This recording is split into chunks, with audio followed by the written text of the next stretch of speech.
Blog Talk Radio.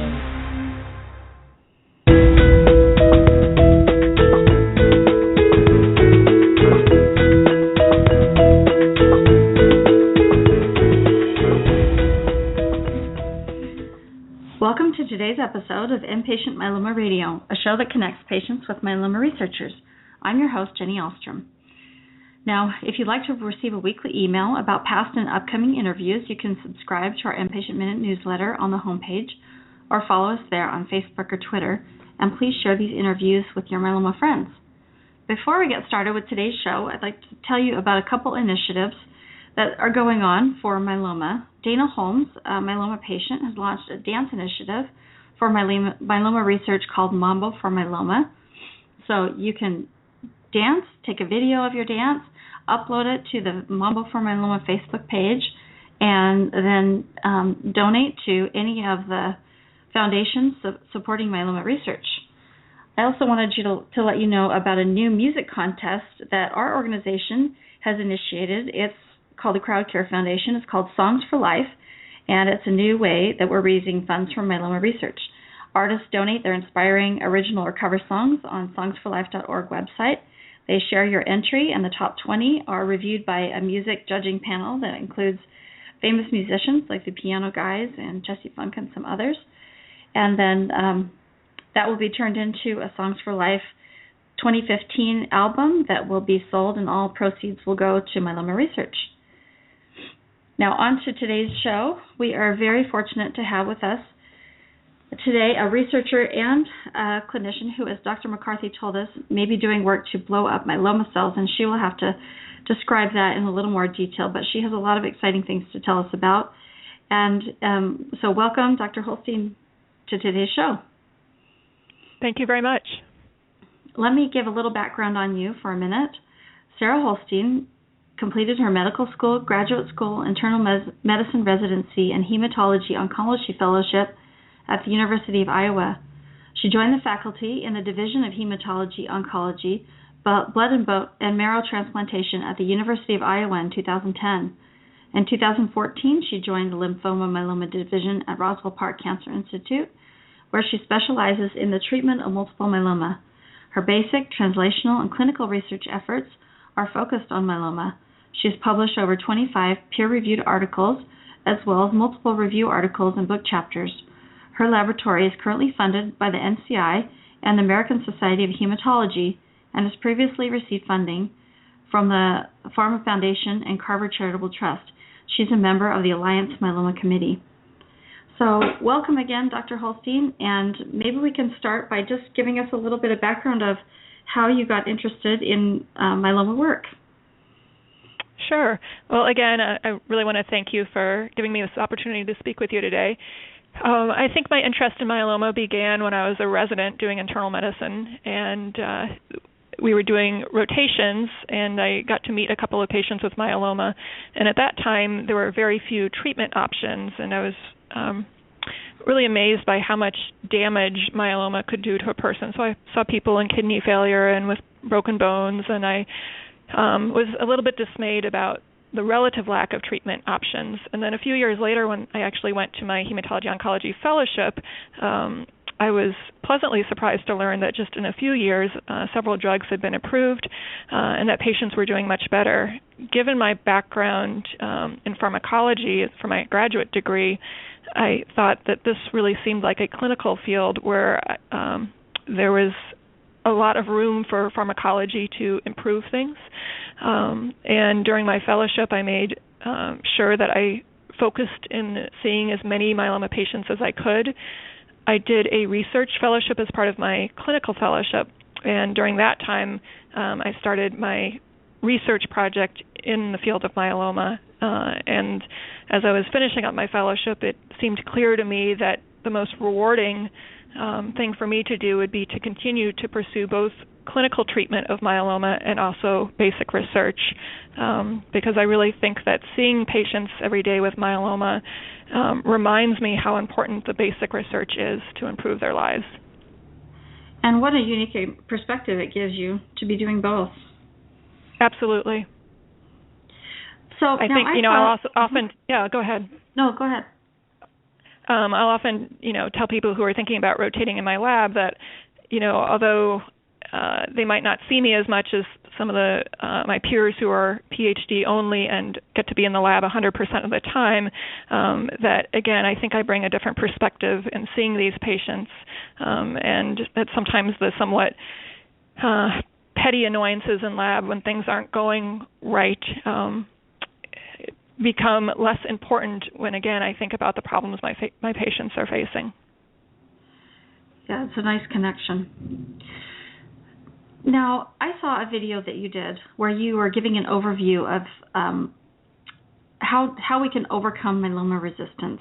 Would you like to start out by just talking in general about strategies that are being used right now to overcome myeloma resistance, and then we'll get into some more detailed studies. Sure. So myeloma resistance is an extraordinarily complex topic and problem. Myeloma cells are very smart, and there are some inherent properties that make them resistant to drugs, and then they figure out how to become resistant to drugs once you expose them to drugs. So right now there's a lot of basic science and also clinical research going on, and there are a couple of different approaches being taken. One is to try to understand the mechanisms by which myeloma cells become resistant to particular drugs. So, for example, with the proteasome inhibitors, there appear to be changes that occur in cells which might be able to be combated by other drugs, such as the histone deacetylase inhibitors. So, for example, the panobinostat combination with Velcade. There are other approaches that are being taken, such as heat shock protein inhibitors, and those two classes of drugs are really meant to target proteasome inhibitor-mediated resistance. Globally, other approaches that are being used are meant to target the interaction between myeloma cells and the bone marrow microenvironment. So myeloma cells are heavily dependent on the bone marrow microenvironment for cell growth. So these bone marrow cells secrete substances which help the myeloma cells grow and help protect them against drugs. The adherence of myeloma cells to the bone marrow microenvironment also helps protect the myeloma cells. And so some of the things that are being investigated are ways to interfere with the ability of, number one, myeloma cells to adhere to the bone marrow microenvironment, or number two, the interaction based on soluble factors between the bone marrow microenvironment and myeloma cells. Okay, it sounds like those are maybe two totally different ways of approaching it. So maybe we start Correct. by talking about the proteasome inhibitor. So if someone becomes resistant to Velcade, you're saying that there are multiple ways of trying to overcome that Velcade resistance. So one Correct. is using the HDAC inhibitors, and then which we've heard about a little bit, and the other is the heat shock protein inhibitor. So can you explain what these heat shock protein inhibitors are and how they work and what they do? I will try. I think we probably don't understand all of it because as with all of these inhibitors, they do many, many things in the cells. But I think the general gist with heat shock proteins is that, first of all, these are chaperone proteins that are meant to help newly synthesized proteins fold into the right shapes and, in some cases, get to where they need to be.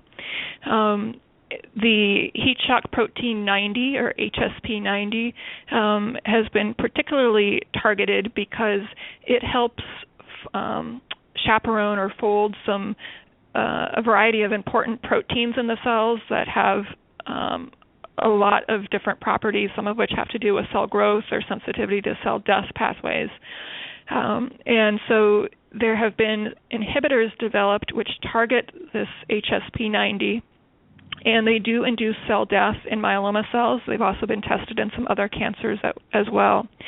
There's been some very interesting preclinical work showing that you can improve cell killing induced by bortezomib if you add a heat shock protein inhibitor, and also in some cases you can overcome resistance to bortezomib by adding the heat shock protein inhibitor.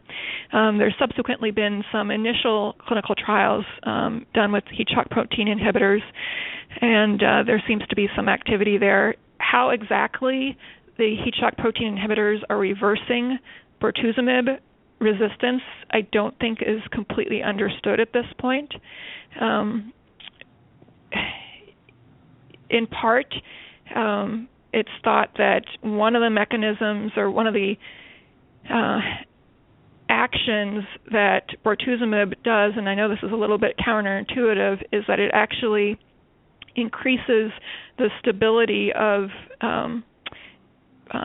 subunits of the proteasome, and so that even though you're inhibiting the proteasome with bortezomib, any subunits that are out there are thought to be more likely to try to form an active proteasome and therefore try to prevent the toxic effect of bortezomib.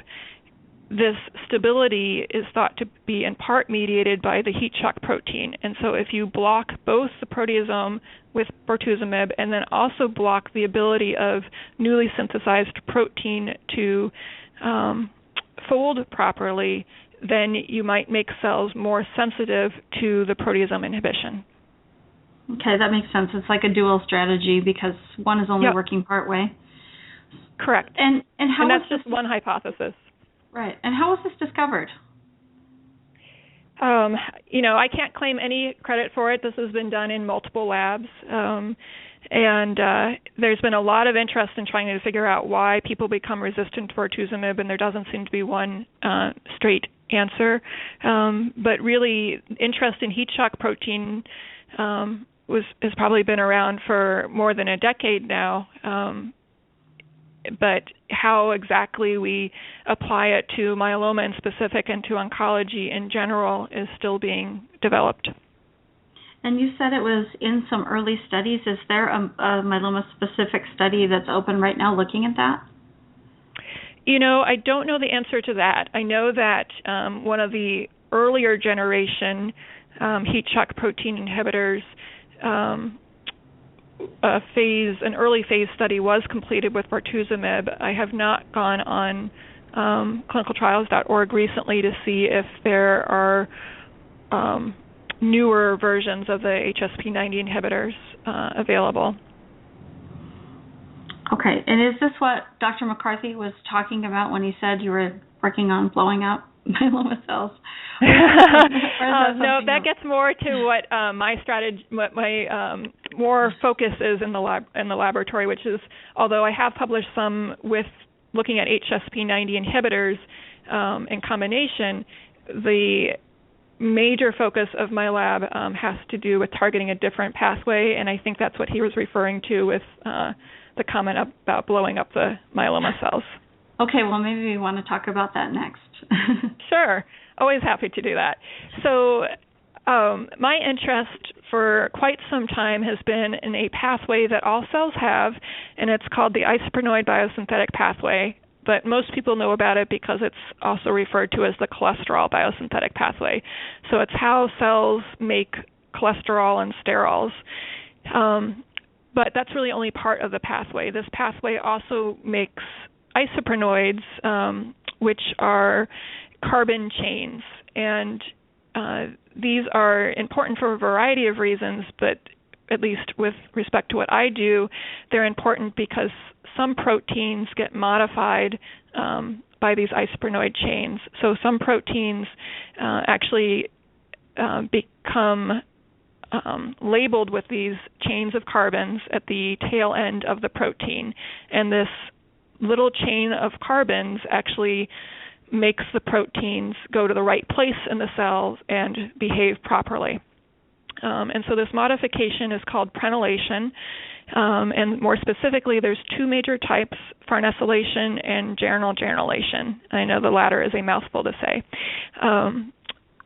There are a particular type of prenylated proteins that I have interest in, and those proteins are called the Rab proteins. They play very important roles in helping cells mediate vesicle trafficking. So within the cell, there's trafficking between organelles, and all of that is mediated by these Rab proteins. In order for these Rab proteins to be functional, they have to have that carbon chain attached to them. So if you block the enzyme that attaches that carbon chain to the Rab proteins, they no longer are functional.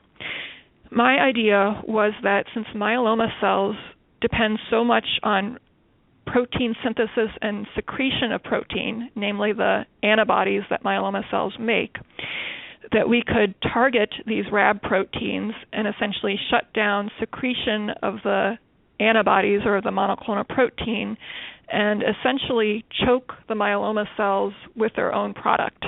And so I think when Dr. McCarthy was talking about blowing up the cells, he was talking about the fact that what we're attempting to do is really shut off the secretion process, and what happens is that this protein keeps building up and building up within the cell and leads to cell death.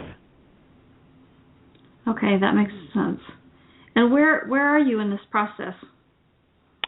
So what we've done so far is look at a variety of different ways to target these proteins using drugs and kind of prove our hypothesis. So we've shown that using drugs which target the isoprenoid pathway at several points, that we disrupt the Rabs, that we do increase this antibody or this monoclonal protein within the myeloma cells, that this induces something called ER stress, where the cell becomes stressed, and that in fact this induces cell death. So we've kind of proven each step of our model there. And then at the same time, I am collaborating with a chemist from the University of Iowa, and we are trying to come up with new compounds that specifically target the Rabs, with the thought that perhaps one day these will be able to be used in the clinic. So right now, we're working on trying to fine-tune the chemical structures and trying to figure out which chemical structures yield the best activity in the myeloma cells. And is there anything that exists today that you can draw from, or you're creating with this chemist brand new compounds? We're creating brand new compounds. So it turns out that the enzyme that adds this carbon chain to the Rab proteins is a little bit more complex than the other enzymes that are in the family. And instead of using strategies to make inhibitors that look like the protein substrate, we have to make inhibitors that look like the carbon chain substrate. And this is really an approach that hasn't been used before to target this enzyme. In general, there hasn't been a whole lot of interest in targeting this particular enzyme for clinical purposes.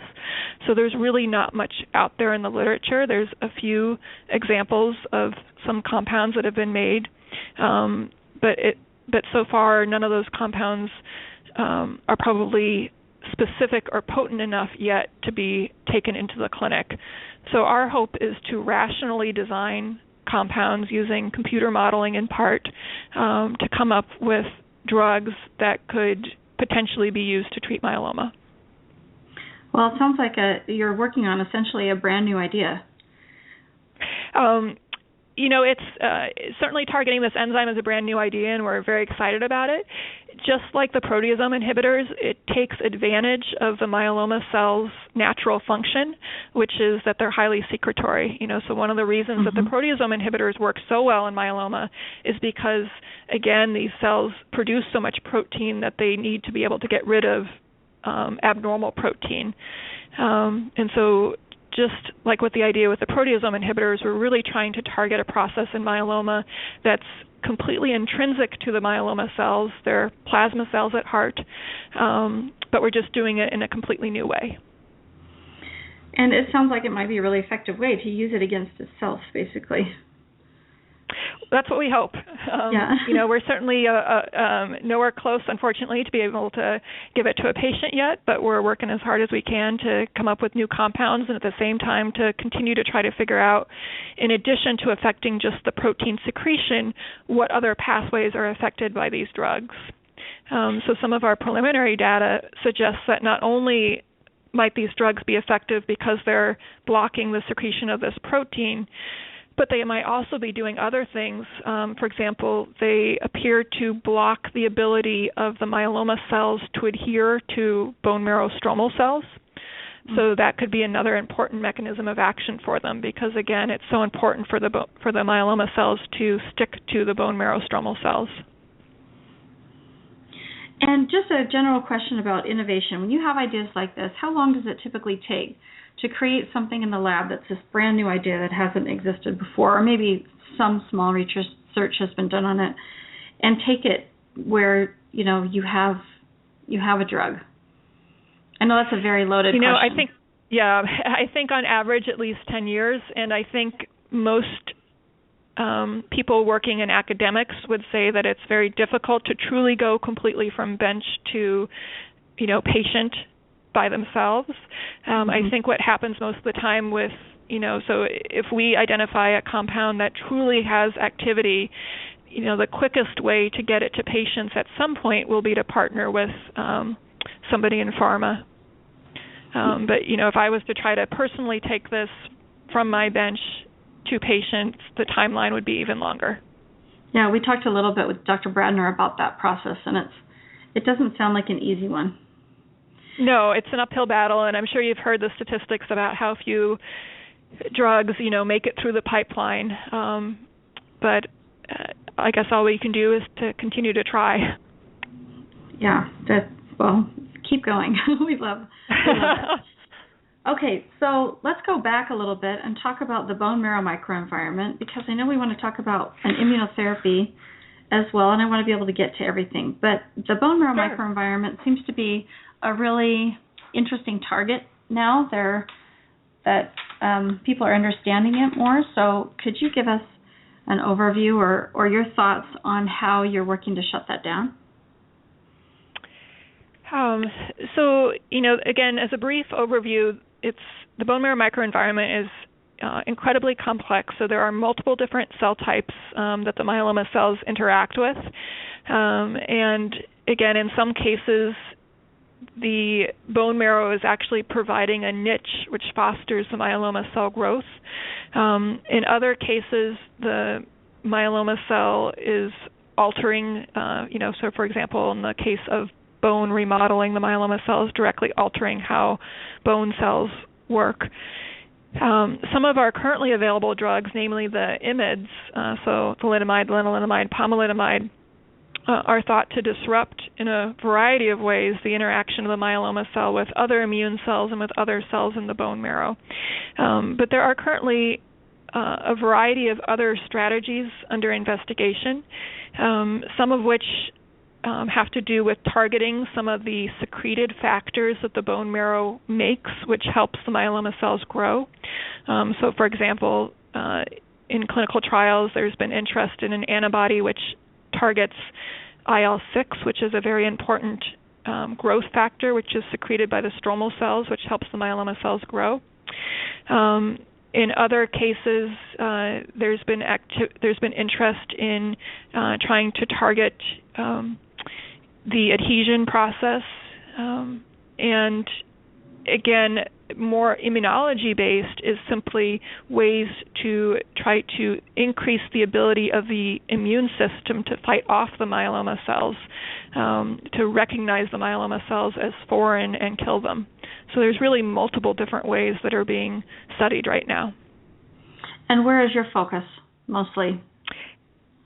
So I would say that my primary focus right now is still myeloma cell-based. My personal laboratory work is less immunology-based and more myeloma cell and pharmacology-based right now. But my clinical interest does encompass the immunology-based, and one of the things that I've done since I've moved to Roswell Park is worked to open a clinical trial which involves a new drug which really is immunology-based. And I thought this would be a really good fit for Roswell Park because Roswell Park has such a strong immunology program, in fact, headed by our other myeloma physician, Dr. Kelvin Lee. Okay, well, so I don't know if you wanted to... Yeah, please. Yeah. No, I didn't know if you wanted to talk about the... Let's go ahead and you can describe what that is. So let me just give a little setup, I guess, because when you mentioned it, that we might want to talk about it today, I started doing a little bit of research, and this is ABT 803, right? That you're going to talk about? ALT 803. ALT, I wrote it down wrong. ALT 803. So in an NCI review, they said they listed it as the most promising product candidate among 12 immunotherapy drugs. So everyone should perk up to listen to what you have to say about this. So can you explain what it is and how it works and what your plan is? So this particular study will be the first one done in patients with myeloma, and this is a pharma-sponsored study. But basically, ALT-803 is a brand new drug, which is based on IL-15. So IL-15 is a substance that our body makes, and it's part of our normal immune system, and it helps to activate both our effector and memory T cells and also our NK cells. And so this is thought to be one of the mechanisms by which the immune system is protective against cancer cells. And the idea is if we could really ramp up the activity of the IL-15, we could really increase the activity of our own immune cells to recognize and kill the myeloma cells. So what this company has done is they have modified this IL-15, and basically I refer to it sometimes as a super agonist. So they've made this IL-15 more active than the normal IL-15, and they've done some things to also modify its half-life so that you can give it as a drug and it can stick around in your system for a while and actually do some good. So ALT-803 is a modified version of IL-15. The preclinical work that has been done with this drug, I think, is extraordinarily exciting, and that's in part why I really wanted to see what it can do in our myeloma patient population. So in a mouse model of myeloma where they take mice and essentially infect them with myeloma cells and then they develop myeloma, just one dose alone killed off about 90% of the myeloma cells after 4 days. So that's a very impressive cell killing. Right. And then when they took mice and gave them just 2 doses spaced a week apart, they found that more than 80% of the mice were still alive 190 days out, as opposed to if the mice had been injected with the myeloma cells and didn't get the drug, all the mice were dead by basically 28 days. So this was a very impressive result. I think the most impressive bit of preclinical data is the fact that they took the surviving mice who had gotten the drugs and who had lived, and 3 months later they re-injected the cancer cells, but they didn't give them any more drug. And just re-injecting the cancer cells alone, these mice, even though they didn't have any more drug, were able to fight off the cancer cells, and they were still alive after 6 months. And again, if you just take mice who had never gotten the drug and inject them with cells, they'd be essentially dead within about a month. So why this is so exciting is that it means that this drug has changed the immune system and essentially given the immune system a memory, so that even in the absence of giving more drug, this immune system has now learned to recognize the myeloma cells as bad and to kill them. So we're really, really excited to try to see if this drug is effective in patients with myeloma. And so the study that will be conducted at both our site and a few other sites across the country will be a traditional phase 1 study where we figure out what the dose is, and then a phase 2 portion where we treat more patients with the dose that was determined in the phase 1 portion. And in addition to looking at the usual things like how, what the response rate is and how long our patients live before they progress, this study is also doing a number of blood samples where they're going to look to see how effective this drug is in changing the immune system. So they'll be looking at levels in the blood that relate to activation of the immune system. Okay, and a little more detail about that trial. So who will be invited to join that phase 1 trial? Mm-hmm.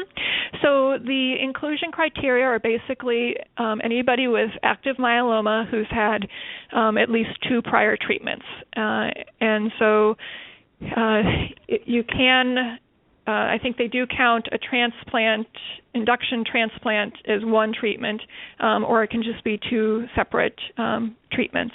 And so that's, I think, also another nice thing about this study. Sometimes with our relapsed refractory trials, we restrict the trials to patients who have been very heavily pretreated, 4 or 5, 6 prior treatments. Here, you can have had a relatively few number of treatments and still have access to this drug. Mm-hmm. That's very exciting. And then how many patients will go? I know phase 1 trials are typically small, so how many patients will you be looking for in these 4 different sites and at Roswell Park?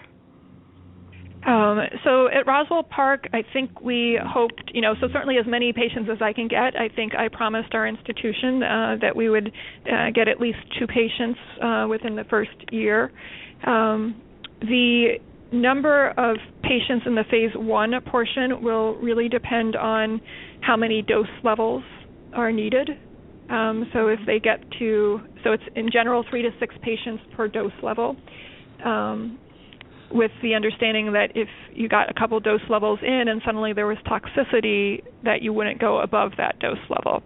I think the phase 2 portion, then I don't have that number okay, so about 19 more patients then will be enrolled during the phase 2 portion. Mm-hmm. And then when do you expect it to be open? So we are doing here at Roswell Park, we are doing our site initiation visit in just about 2 weeks from now. And my hope would be that then about 2 to 4 weeks after that, we could open it. My understanding is that we might be the first center to have the study open. Again, I think it's going to be conducted at about 4 or 5 different sites across the country. The only other study involving this drug so far, so this drug has been tested in humans. Our study won't be the first in human, but it'll be the first in myeloma. But there is also a study going on right now, not at our institution, but looking at this drug for patients with a variety of hematological cancers who have relapsed after an allogeneic transplant. Again, since this drug is affecting the immune system, I think it's going to have activity in not only myeloma, but in other immune-based malignancies.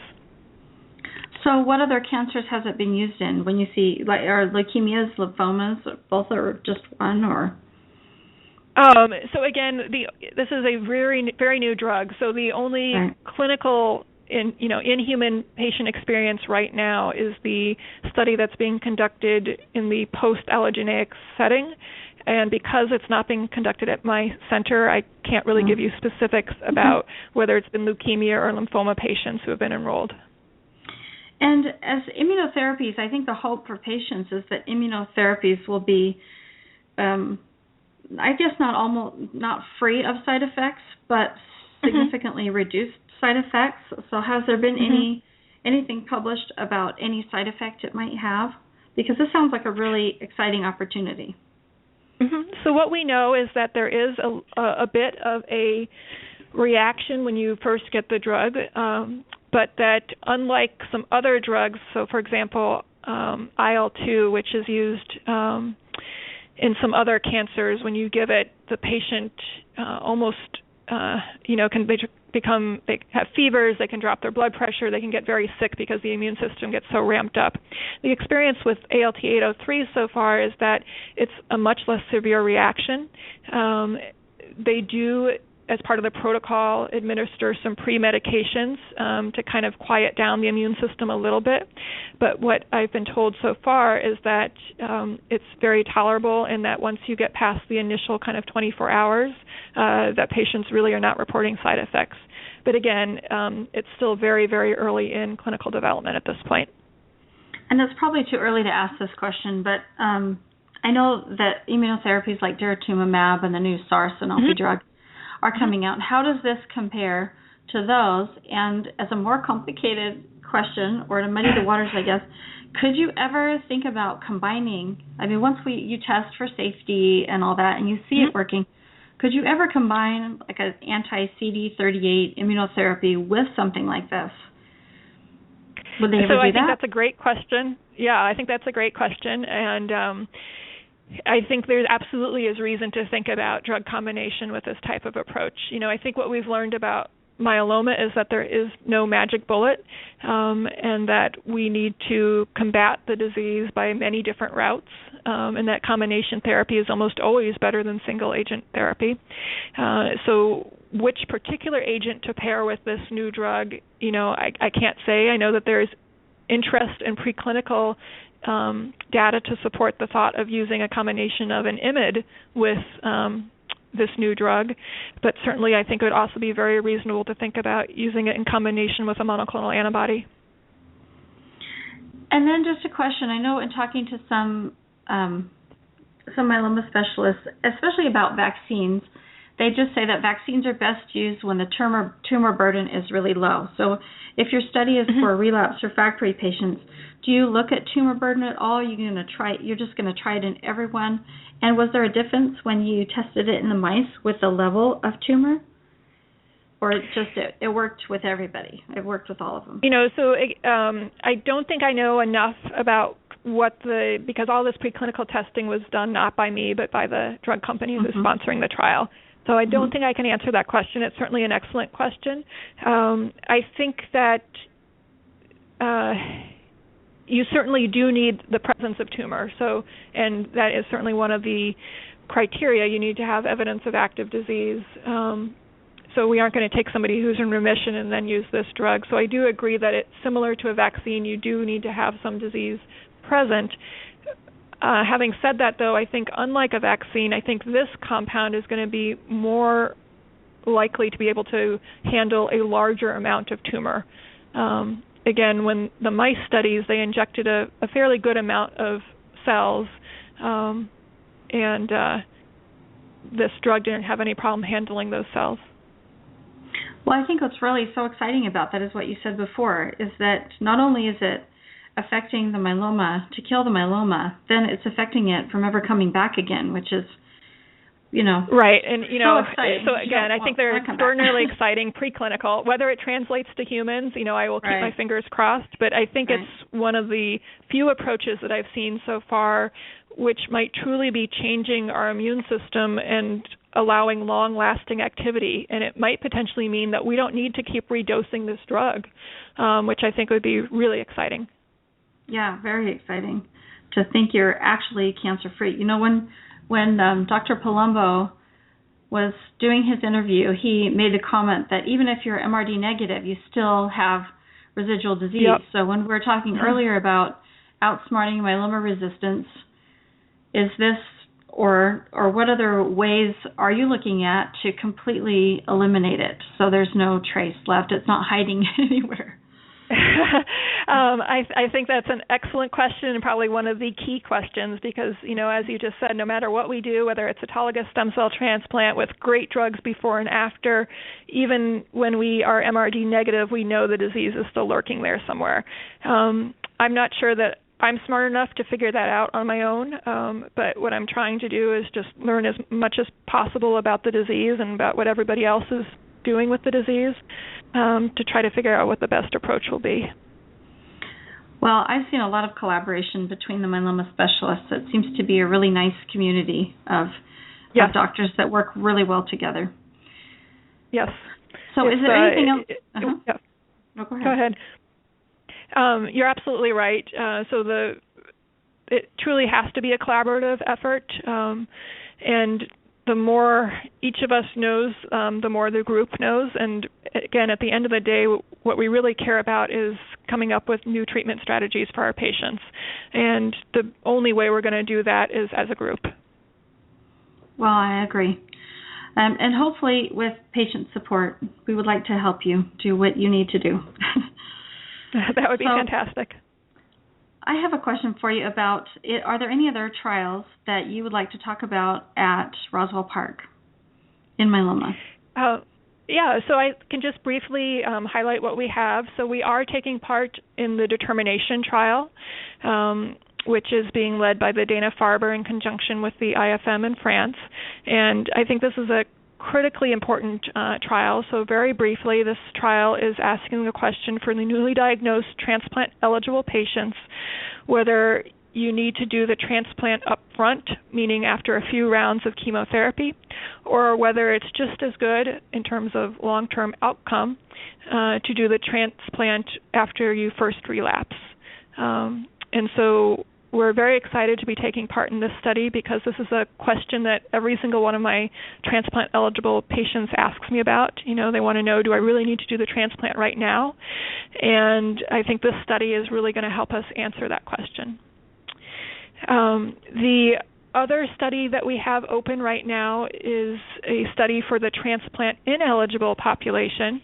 And so this is a study for older patients with newly diagnosed disease, and it is looking at the combination of lenalidomide and dexamethasone with or without ixazomib, which is the oral proteasome inhibitor. And so it's a placebo-controlled trial, and I think this is a very exciting trial because based on the first trial, which just was published a week or so ago in the New England Journal, I think many of us think that lenalidomide and dexamethasone is one of the standards of care for newly diagnosed older patients.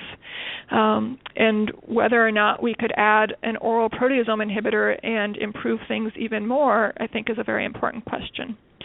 So we are also looking for patients for that study. And then, although not yet open, we will be participating in the Alliance study, which is looking at the combination of pomalidomide and dexamethasone with or without ixazomib. And so this is in relapsed refractory patients. And again, I think this is going to be a very exciting option for patients with relapsed disease. It's another all-oral regimen, which is clearly very convenient for patients. So that's currently what we have in our lineup, and I'm always looking for new and exciting studies. And the Alliance study will be phase 2? Right, so the phase 1 portion is going on right now, but that portion is just being done at a few centers, and then once that portion is complete and the dose has been established, then the phase 2 study will open at more centers, and Roswell Park will be one of those centers.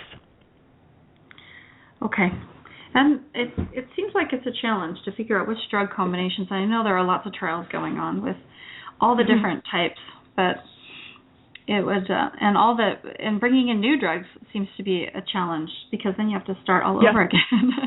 Yes, and then how you sequence those combinations. It's getting incredibly complex. It's great that we're starting to have more and more options, but at the same time, we now have more and more questions about the best way we should be doing things. So with that in mind, how do you go about consolidating efforts and maximizing efficiency, I guess, as a myeloma community at large? So my experience thus far on the Alliance Myeloma Committee is that, number one, there's a lot of effort to develop protocols as a committee so that everybody has a say on whether or not they think that a strategy is a good one. And at the same time, there's also a lot of collaboration between the myeloma committee and pharma. This is where the drugs are coming from, and we want to try to make sure that the studies that pharma is performing are ones that we think will be helpful. So I think there is a lot of communication back and forth between pharma and the academicians who are on the cooperative group committees. Okay, well, great. Well, we look to support that work and appreciate everything you're doing. Before we run out of time, I would really like to open it up for caller questions. So if you have a question for Dr. Holstein, please call 347-637-2631 and press 1 on your keypad. And I think we'll go ahead and open it up unless there's another topic that you want to review before we do that. I'd be happy to take any questions. Okay. We'll start with caller at 371-3695. Go ahead with your question. Yeah. I was trying to get the name of the drug that you were referring to that had the superior results and that you redosed, and I think then you went on to talk about it. Was it ATI? It's ALT-803. So because it's so new, it doesn't have a real name yet. Sure. And again, the results that I was talking about were the results that the company did involving mice. Right, and is what is it, a PD-L1 blocker, or is it a totally It's an IL-15. It's totally new. It's an IL-15 superagonist. So they took IL-15 and modified it a bit to be even more active than normal IL-15. Very interesting. Okay, that's the first thing I've heard about IL-15. And a second question. There's some trials, and this is a little bit off what you're talking about, but there's some trials going on, as you know, about using Yervoy and one of the other drugs, one of the other PD-L1 blockers, which was just recently approved for melanoma in myeloma. And my question is, you're familiar with those, right? Yes. My question is there a particular mutation that requires in order to work? Are those only BRAF mutations where you would expect those to be of benefit? Or is it... that's an excellent question. With ipilimumab, I would not predict that there is going to be a particular mutation that's important. And that's different than with the BRAF inhibitors. And there is interest with BRAF inhibitors in myeloma. So although they've shown activity in melanoma, there's also reason to believe that they might be of interest in myeloma for patients who have mutations in BRAF. So the first one definitely you the work is the one that's newly approved, not the one that's already licensed. In other words, the non-BRAF drug is the one that was just approved for melanoma. Okay, I'd have to be reminded of the name to make sure I'm giving you the precise information. The one that you mentioned that starts with an E? The ipilimumab? Yeah, exactly.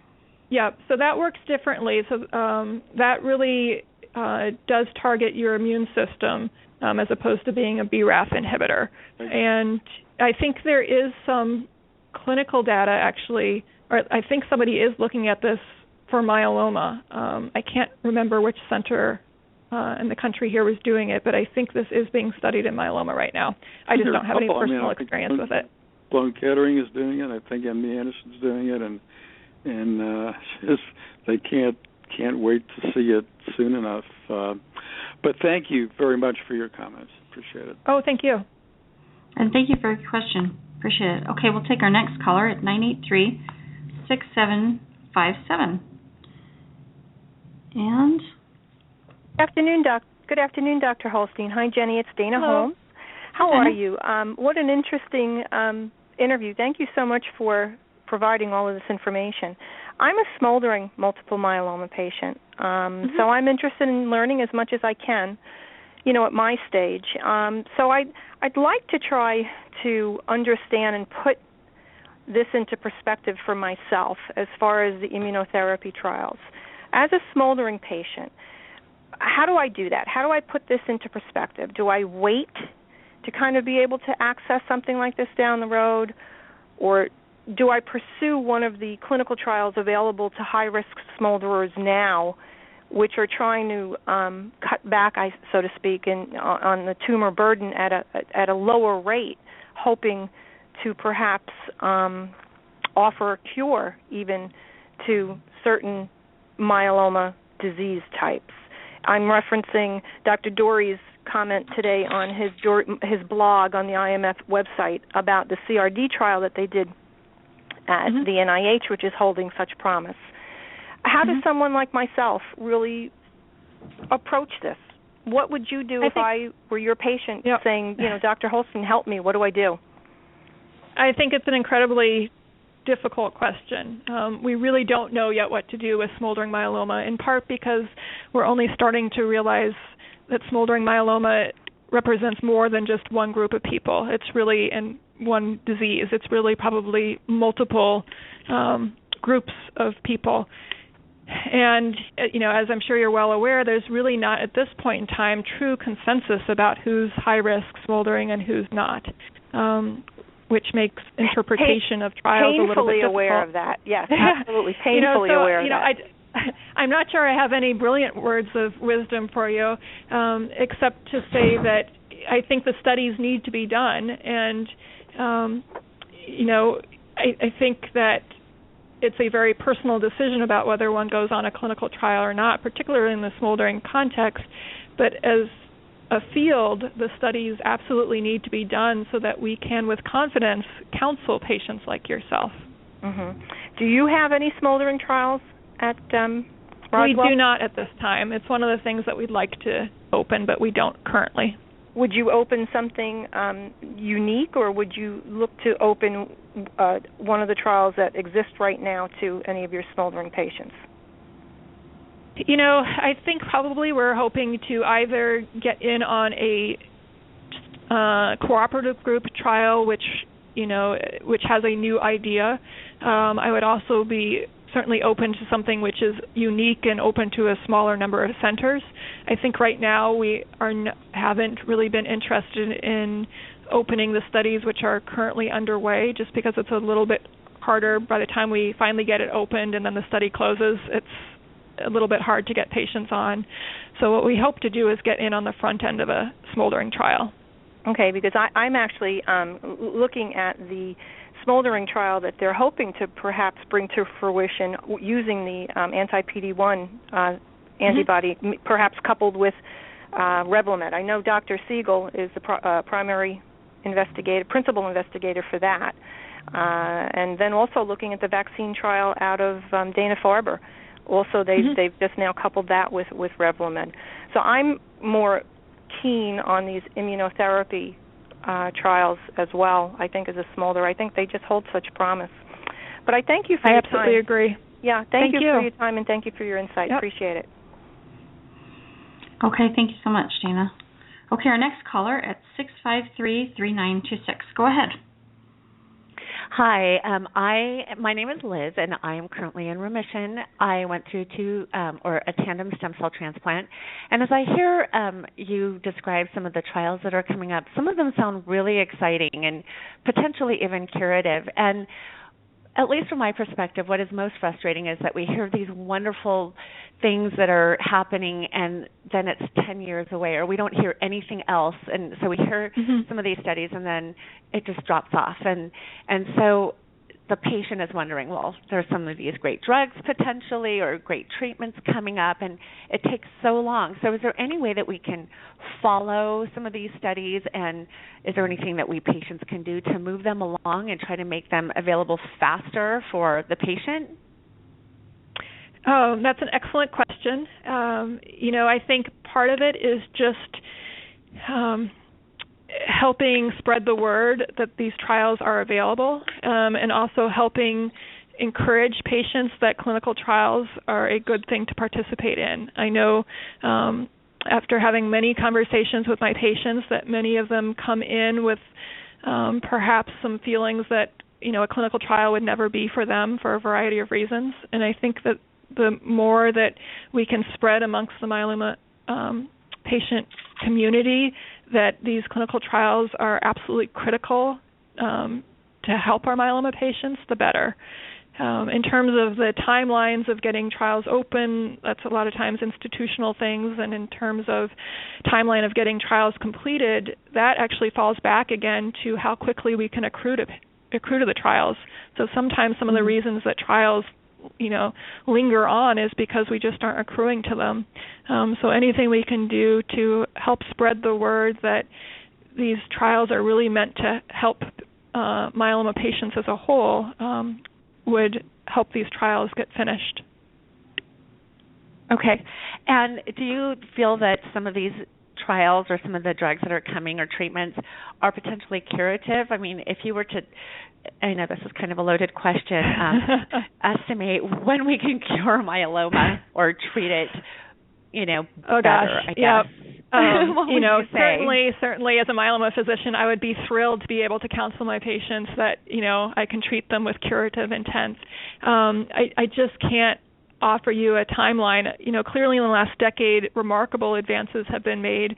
My hope would be that in the upcoming decade that we will get to that point where we truly have, 20, 30-year remissions, which equate to cure. But I don't feel like I know enough to be able to promise that to you. So I have one more follow-up question. I hope we have time. Sure. So for those so I'm in remission, and the big question is, do you stay on permanent maintenance therapy? Do you believe that if a patient were to stay on permanent maintenance therapy, that it might leave those of us who do that less able to participate in new trials or be receptive to new therapies? Do you think that would eventually not be such a good thing if we're around in 10 years? Yeah. I don't think so. There's certainly, philosophical debate about whether maintenance therapy might be long-term creating resistant disease, but we really have not seen any clinical data to support that. So at this time, I do recommend my patients that as long as they're tolerating it well and as long as they're in remission, that they stay on their maintenance therapy. I think by the time that many of these patients do eventually relapse, we'll have so many new treatments that have nothing to do with, for example, lenalidomide, if you're on that for maintenance, that it really won't matter. So I don't think that you're harming yourself in the long term. By staying on it. Okay. Very good. I appreciate it. Thank you. Thank you.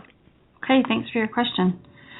Well, Dr. Holstein, the whole purpose of this series is to help encourage patients to learn more about clinical trials so that they can really make educated decisions about their care. And it's tough to navigate. So thank you so much for joining us today. Thank you. Thank you so much for describing this ALT 803 so we can better understand it. I think we'll have to do some follow-up posting about it too when this trial opens to let people know what it is and how it works. We're just so very thankful for what you're doing in your research and in the clinic to move the field forward as fast as possible. Thank you so much. It's been a privilege to speak with you today. Well, thank you so much for joining us. We appreciate it. Thank you for listening to another episode of Innovation in Myeloma. Join us for our next inpatient radio interview as we learn more about how we as patients can help drive to our cure for myeloma by joining clinical trials.